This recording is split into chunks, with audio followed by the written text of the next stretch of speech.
Halo, jumpa lagi bersama saya Coach Hendra Hilman. Bagi Anda yang pertama kali baru nonton channel ini, Anda bisa like, subscribe, dan juga share ke teman-teman Anda. Oke, hari ini saya akan sharing mengenai selling, ya. Seperti yang saya sudah sharing di beberapa tips saya di video saya di YouTube tentang selling ini sudah sangat umum sekali, dan memang saya fokus untuk membantu teman-teman dan juga penonton YouTube saya untuk menaikkan penjualan, yaitu Anda harus jago selling, ya. Cuman beberapa dari kita mungkin bingung selling itu apa ya, Coach, ya. Gimana cara kita jualan ya, Coach? Saya sudah berapa kali saya jelaskan ke customer saya, sudah jelaskan ke prospek saya, tapi tetap mereka nanti bilangnya pikir-pikir dulu. Nanti mereka bilang, nanti deh saya coba tanya dulu sama teman saya, tanya dulu sama suami saya, tanya dulu dengan istri saya dan sebagainya. Jadi banyak yang mereka tidak langsung deal saat itu, ya. Banyak alasan ini itu dan sebagainya lah. Bahkan ada beberapa pengalaman juga yang udah, Coach, saya sudah coba follow up nih, Coach, lewat chat, lewat WhatsApp, lewat DM kita sudah coba, tapi itu cuma dibaca doang, cuma di-read doang, nggak di follow up lagi gitu ya. Terus mereka nggak balas, udah selesai gitu kan. Nah, jadi gimana, Coach, cara supaya saya sellingnya dengan bisa lebih bagus gitu ya. Jadi banyak masalah-masalah di kondisi itu. Nah, jadi saya kasih jelaskan lagi untuk Anda yang basically ingin mendalami ilmu selling, ini jelas Anda harus kuasai. Jadi apalagi di zaman sekarang, dimana kita saat ini customer itu banyak pilihan produk, banyak pilihan bisnis gitu ya. Mereka akan melihat mana yang memang menurut mereka bagus, benefit, nah mereka akan ambil itu ya. Jadi Anda harus tahu konsep of selling ya. Oke. Konsep of selling begini. Jadi tujuan selling itu apa sih sebetulnya? Tujuan selling sebetulnya kita membantu ya. Kita membantu jadi problem solver ya. Problem solver. Nah, ini konsepnya. Jadi jangan sampai kita salah konsep. Jadi kita pikirnya, oh saya mesti jualan nih, jualan spidol nih. Saya mesti jual, oh pokoknya Pak ini barangnya bagus banget Pak. Ini fungsinya bisa merahnya tebel banget Pak. Tuh kan kalau dicoret itu bagus nih Pak. Tuh ini bener-bener merek terkenal ya dan sebagainya. Ini kebetulan kita ada promo. Bukan begitu. Itu namanya push selling. Ya biasanya customer tuh nggak seneng kalau di push. Ya mereka sebetulnya kalau psikologi mereka adalah termasuk saya juga. Kalau kita itu sebagai customer, kita tidak senang di-push, tapi kita senang beli. Ya, kita tidak senang dijualin, tapi kita senangnya beli gitu loh. Nah, maka kita harus ketemu orang sales yang bisa membantu kendala saya. Gitu kan? Jadi kalau kita sebagai seorang sales, berarti tugas saya pertama adalah membantu mereka untuk bisa memecahkan masalahnya dia. Jadi tugas pertama apa? Saya kasih tips dua tips buat Anda. Tapi dua aja kalau Anda benar-benar jalankan, ini hasilnya akan luar biasa. Ya, jadi tips pertama adalah tips 1 ya. Tips 1 saya sebutnya adalah kesan pertama. Nah, ya, ada iklan yang bilang gimana? Kesan pertama begitu menggoda, kesan pertama begitu mengesankan. Nah, kesan pertama penting. Kesan pertama Anda, kesan pertama customer Anda atau calon customer Anda ketemu dengan Anda itu gimana? Mereka happy, mereka ilfeel, mereka merasa kurang yakin, mereka merasa kayaknya ini bukan seorang sales yang tepat. Nah, itu yang penting kesan pertama. Jadi Anda harus membangun kesan pertama ya kepada calon customer Anda itu sedemikian sehingga mereka sangat-sangat happy. Maksudnya happy gimana? Mereka merasa, wow, this is the person that I'm looking for. Ini adalah orang yang saya cari dari dulu. Ya, siapapun Anda. Jadi kesan pertama mulai dari mana? Kesan pertama mulai dari senyum. Smile. Ada nih di tips saya tentang semut skill yes, kecil semut-semut itu ya, semut merah itu. Ada, nonton saja video saya tentang semut merah. Tuh. Jadi kesan pertama, jadi tentang senyum. Ya, tentang bagaimana cara Anda kasih kartu nama, name card. Ya, zaman sekarang masih umum nggak name card? Ya, kalau nggak umum ya berarti kita ngapain? Kita kasih profil kita, ya kasih profil Anda. Anda bisa profilnya di mana? Anda kasih secara profil siapa namanya, jabatannya apa yang menjadi. Mereka bisa lihat profil Anda di mana? Di LinkedIn mungkin, ya kalau di Instagram lihat bio-nya. Nah, itu adalah name card yang Anda sharingkan kepada mereka atau calon customer. Nah, pada saat calon customer lihat bio Anda, wah, mereka sudah terkesan. Nah, itu name card atau bio gitu ya. Terus kalau memang misalnya harus ketemu dengan calon customer, berarti cara Anda shake hand, ya jabat tangan gitu kan. Ada yang jabat tangannya terlalu keras, ada yang terlalu lembut. Nah, Anda harusnya firm ya. tetap oke, jangan terlalu keras, jangan terlalu lembut, tapi confident, percaya diri, ya, confident. Ini penting sekali. Confident, percaya diri. Jadi pada saat Anda ketemu dengan calon customer, berdirinya tegak, nggak begini. Ya Pak, gitu. Jadi kita nggak begitu, jadi tegak. Selamat siang Pak, selamat siang Bu, gitu. Jadi tegak ya. Kita kalau presentasi lewat Zoom atau mungkin online ya kita smile, backgroundnya bagus, kita benar-benar posturnya itu menentukan sekali ya. Ini confident. Jadi percaya diri. Nah, supaya bisa percaya diri gimana? Supaya bisa percaya diri, Anda harus research dulu. Kalau dalam bahasa sales namanya fact finding, research ya, cari tahu dulu. Ini customer atau calon customer Anda siapa? Anda ketahui dulu, Anda kenalin dulu lawan Anda dalam tanda kutip. Kenali dulu mereka gimana nih. Anda lihat dulu profilnya seperti apa. Kalau Anda mesti prospek, misalnya Anda mesti presentasi, Anda lihat dulu perusahaannya seperti apa, profil perusahaannya gimana. Anda mesti list research ya supaya Anda lebih confident. Karena kalau Anda nggak research dulu, ya tiba-tiba customer tanya ini, tanya itu, tanya ini, tanya itu, Anda nggak bisa jawab. Nah kalau nggak bisa jawab, langsung customer kesan pertama, jatuh ke basement 3. Jadi Anda langsung jatuh di kesan pertama. Ya Anda mau ngomong produk, Anda mau ngomong keunggulan, mau ngomong diskon, spesial promo, segala, nggak akan didengerin sama customer. Udah di situ aja customer udah pengen pergi, nggak pengen ketemu Anda. Kalau Anda presentasi di Zoom, mereka mungkin udah matiin video, ya udah nggak mau nonton Anda. Hati-hati, itu namanya customer membuli Anda dalam tanda kutip, membuli ya. Jadi mereka nggak bully ngejek Anda gitu gimana, tapi mereka mulai menjauh atau nggak fokus dengan Anda atau mulai mereka ya itulah matiin video tadi satu-satunya ya.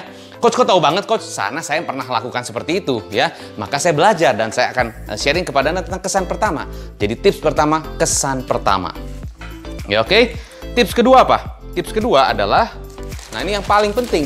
Setelah Anda bisa membangun kesan pertama dan mereka begitu merasa yakin dengan Anda, nah tips kedua adalah Anda harus gali problemnya dan cari tahu apa yang menjadi goal-nya atau dream-nya. Maksudnya bagaimana ini coach? Maksudnya kebanyakan dari sales itu cepat-cepat pengen kasih solusi. Ini loh Pak produk kita bagus Pak. Ini loh Pak produk kita bagus Pak. Pakai produk kita aja Pak. Ini bagus Pak, satu-satunya Pak di Indonesia Pak. Nomor 1 Pak.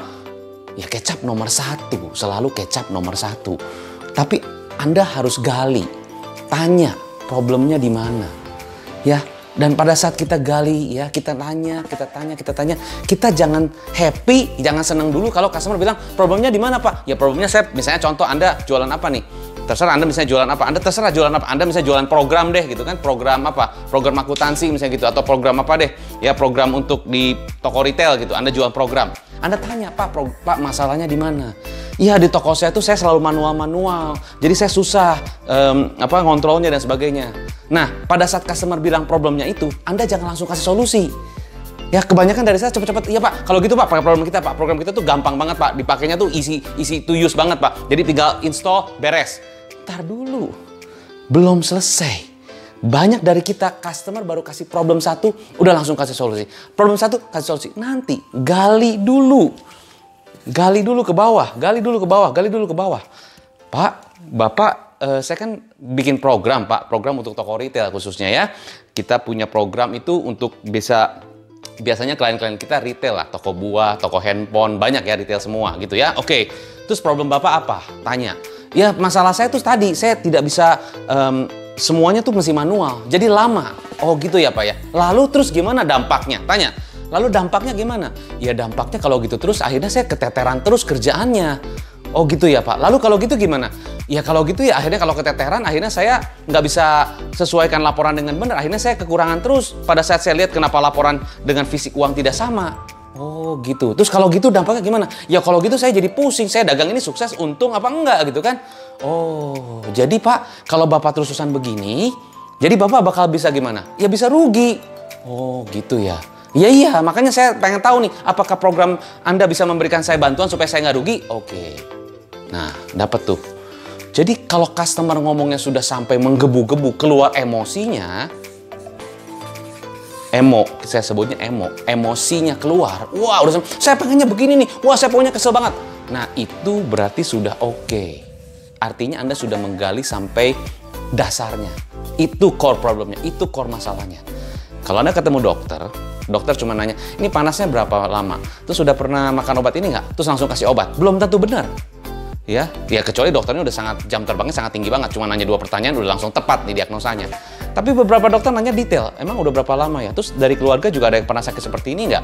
Udah coba obat apa? Itu kan? Itu pasti mereka gali lagi sampai dapet nih. Oh, ini problemnya. Nah itu banyak sales yang salah dalam arti gimana? Cepet-cepet pengen kasih solusi. Saya tahu Anda udah gregetan nih pengen kasih nih produk kita tuh bagus banget, produk kita tuh bener-bener cocok. Tapi Anda gregetan mau ngasih tahu, sabar dulu ya. Ada beberapa customer yang harus digali dan mereka belum tentu mau buka dengan Anda. Kalau mereka tadi tips pertamanya mereka tidak terkesan dengan Anda, mereka tidak akan mau open dengan Anda. Dan kalau mereka tidak mau open dengan Anda, apa yang terjadi? Apapun solusi yang Anda kasih, mereka tidak akan mau beli. Jadi yang penting tips 2, gali problemnya. Lalu tanya, Pak, jadi Bapak tujuannya mau apa? Tujuannya gimana? Ya saya maunya punya program yang simple karena saya orangnya gaptek. Oh gitu. Lalu setelah itu saya mau simple dan saya bisa pakai ya bahkan mungkin saya dengan kata-kata yang gampang deh. Jadi nggak usah ribet lah. Mungkin cepet banget dan saya maunya nggak mau banyak masalah, nggak mau banyak ribet-ribet gitu loh. Jadi simple aja, install, pasang, ngecek, udah beres. Karena saya nggak mau terlalu ribet. Oh gitu. Terus kalau bisa begitu gimana? Ya kalau begitu bantu waktu saya. Karena kan saya sibuk, masih ini, masih itu, dan sebagainya. Jadi saya maunya programnya yang simple, ya, yang tidak ribet. Mungkin 1, 2, 3 step aja. Terus memudahkan saya, menghemat waktu saya. Oke. Jadi kita tahu problemnya, tahu tujuannya. Lebih mudah nggak kita kasih solusinya? Nah, Pak, setelah dengerin Bapak, ini loh Pak, produknya. Baru nomor 3, kasih solusi. Ya, kasih solusi. Tips ketiga, kasih solusi. Tips 3, solusi. Nah, oke. Jadi kalau Anda sudah tahu problem customer, bahkan sampai dalam, lalu tahu mereka maunya apa, Anda lebih mudah kasih solusinya. Ya, jadi jangan cepet-cepet kasih solusi. Maka sales yang profesional, sales yang betul-betul mengerti bagaimana cara menggali, bagaimana cara bertanya, mereka lebih mudah jualannya, ya. Maka kalau Anda bingung gimana cara menggalinya, gimana pertanyaannya, gimana kasih solusinya, kadang-kadang solusi juga nggak tepat. Maka saya juga kadang-kadang ketemu dengan sales property, banyak ketemu sales property, tapi mereka, wah bagus, kesan pertamanya bagus, wah bisa saya dibikin happy bisa, tapi pada saat mereka dengerin saya, mereka nggak dengerin. Mereka pertanyaannya nggak tepat dan solusinya nggak tepat, akhirnya saya nggak beli. Gitu. Nah, kalau Anda bingung gimana cara dengerin, cara nanya, ya bahkan kasih solusi yang tepat, karena solusi yang tepat itu penting. Ya, Anda pernah punya pengalaman nggak sebagai customer, Anda ketemu dengan berbagai sales, tapi kayaknya cara ngomong mereka nggak tepat atau cara solusinya nggak tepat, Anda nggak beli. Tapi karena orang itu nggak tahu gimana, akhirnya saya beli itu, karena solusinya tepat banget. Nah, jadi problemnya kalau Anda tidak bisa jualan atau customernya mungkin turun atau dan sebagainya, Anda punya bisnis, tim sales Anda nggak bisa jualan, bisa jadi mungkin mereka perlu di training, mungkin mereka perlu diasah bagaimana cara, terutama bagaimana cara mereka mempresentasikan produk Anda ataupun bagaimana cara mereka mengenalkan perusahaan Anda ke prospek. Bisa jadi mereka nggak confident, bisa jadi mereka orang yang nggak tepat, Anda rekrut, lalu Anda tempatkan mereka di posisi sales, macam-macam bisa kesalahannya. Tapi kalau itu jadi problem Anda, jangan Anda biarkan terus. Apa yang terjadi kalau Anda biarkan terus problemnya terus seperti itu? Apa yang terjadi dengan bisnis Anda? Apa yang terjadi dengan customer Anda? Apa yang terjadi dengan omset Anda? Apa yang terjadi dengan keuntungan di bisnis Anda? Apakah Anda mau Anda begini terus? Atau opsi pertama Anda biarkan begitu saja? Opsi kedua, Anda bisa konsul dengan saya dan kita bisa membantu Anda untuk bagaimana memecahkan ini. Supaya apa? Di dalam kondisi COVID, dalam kondisi susah, tetap penjualan naik. Saya sudah praktekkan di klien saya, penjualan bisa naik 3 kali, 4 kali, bahkan ada yang 15 kali. Ya, ini saya real. Oke, so tips saya itu aja. Saya ulangi supaya Anda bisa fokus, terutama untuk orang sales, untuk bisa fokus jualan lebih bagus. 1, kesan pertama. 2, gali problemnya. Cari tahu tujuannya apa, cari tahu dreamnya apa. 3, kasih solusi yang tepat. Ya, supaya bisa kasih solusi yang tepat, Anda harus dengerin dengan sebenar-benar fokus. Oke, semoga bisa membantu Anda. Sukses selalu. Tetap sehat, tetap semangat, salam pengusaha.